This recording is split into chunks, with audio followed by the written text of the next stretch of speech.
हातकणंगले तालुक्यातील नरंदे हद्दी या गावात बीडी खाडे यांच्या मालकीच्या 1202 गट नंबरमधील शेतामध्ये उत्तम आनंदा अणुसे राहणार बुवाचे वठार व त्यांच्या चुलत्याच्या मेंढ्या खाडे यांच्या शेतामध्ये बसवल्या होत्या। वाघरमध्ये बसलेल्या मेंढ्यांवरती सकाळी 6 ते 6:30च्या दरम्यान विद्युत पोलवरील विद्युत वाहक तार मेंढ्यांवर पडल्यानं विद्युत शॉक लागून 5 मेंढ्या जागीच ठार झाल्या तर 4 मेंढ्या जखमी झाल्या। घटनेची नोंद हातकणंगले पोलीस ठाण्यात करण्यात आली आहे।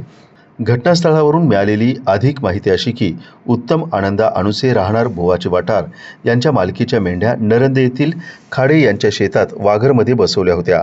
अणुसे हे शनिवारी सकाळी मेंढ्यांमध्ये गेले असता त्यांना विद्युत पूलवरील विद्युत वाहक तार मेंढ्यांवर पडल्याचं निदर्शनास आलं।